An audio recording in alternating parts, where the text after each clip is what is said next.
Mais qu'est-ce que vous faites chez moi? Comment vous êtes rentré? Encore une nouvelle vidéo.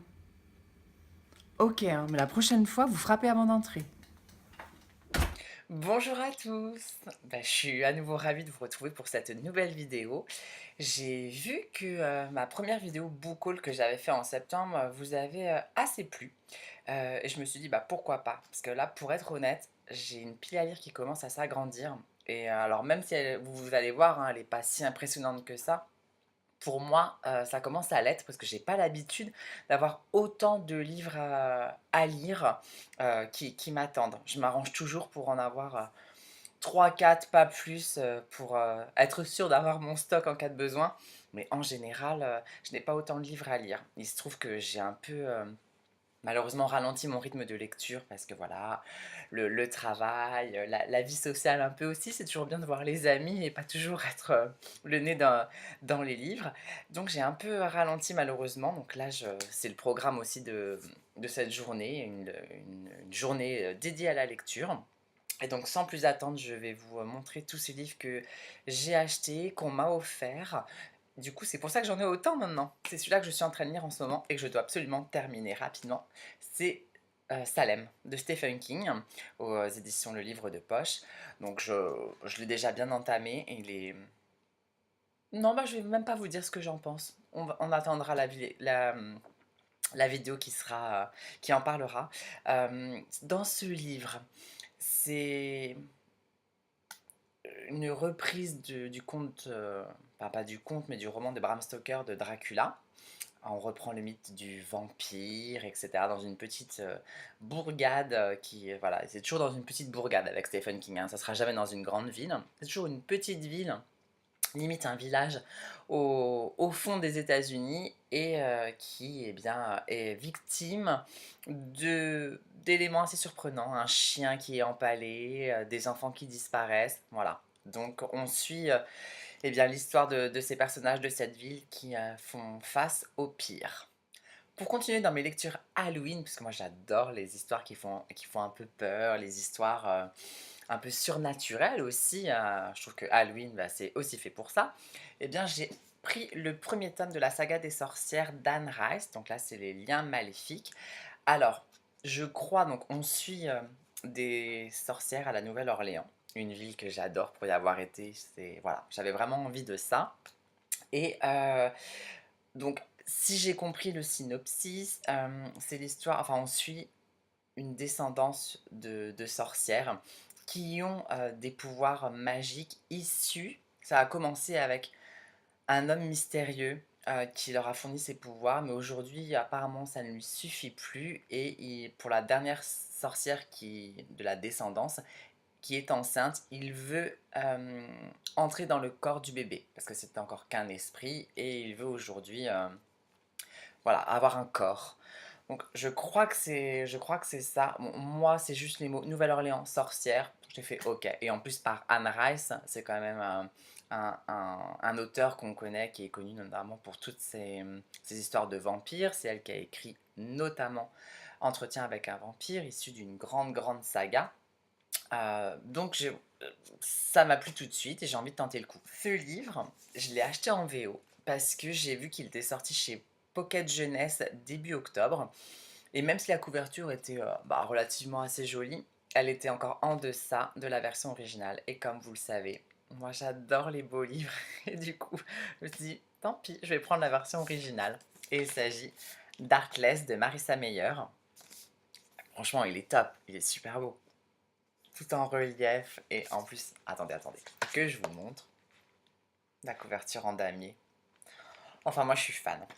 Donc ce livre, c'est quoi? Donc ça a été écrit par Marissa Meyer. Pour ceux qui connaissent, elle a écrit Les Chroniques lunaires, que je n'ai pas encore lu, mais c'est sur ma to-do list.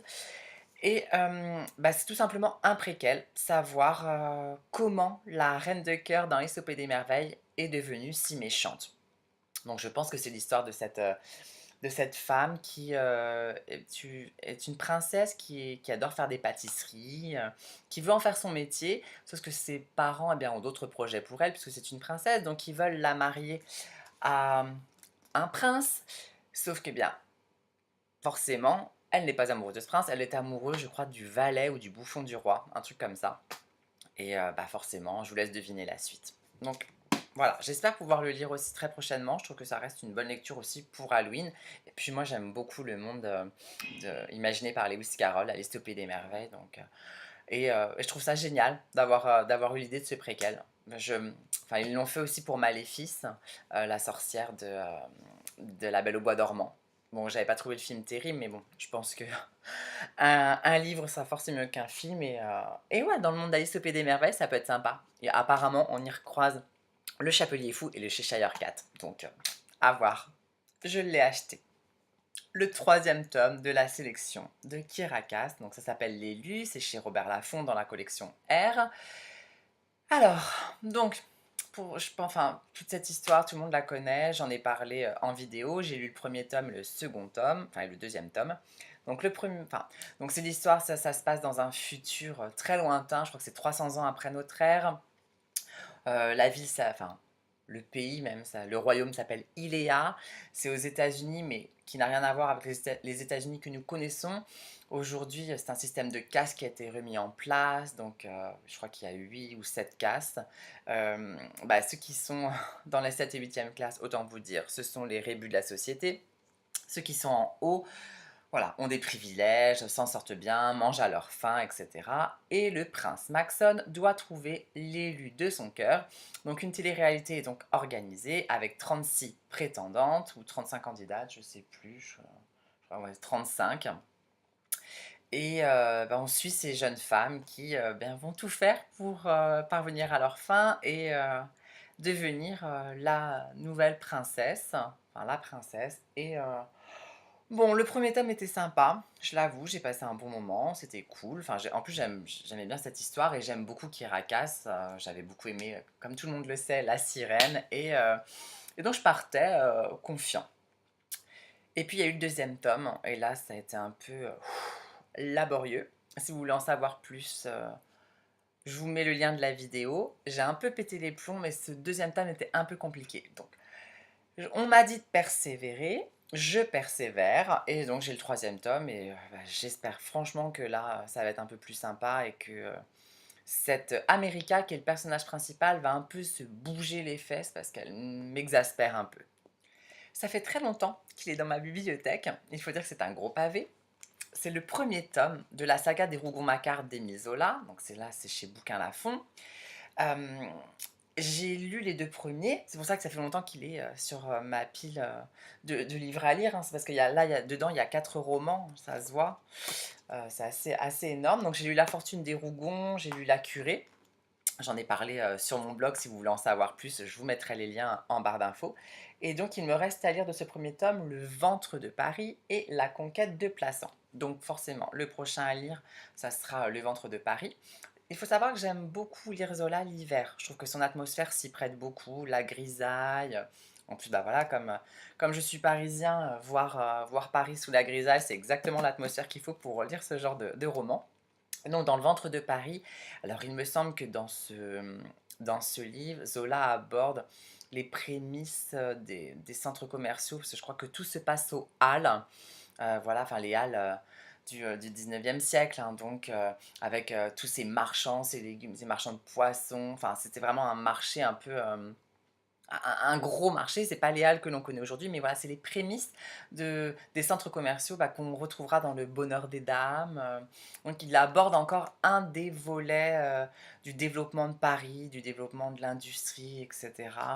C'est très intéressant pour comprendre un petit peu l'évolution de la capitale et puis même de la vie française en général, hein, vers quoi on est allé.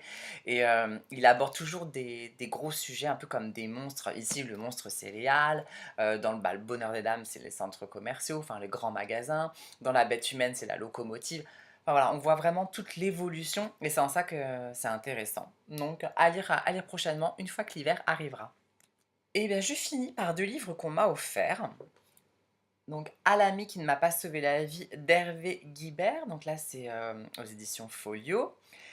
Ici, on suit un homme séropositif atteint donc du sida.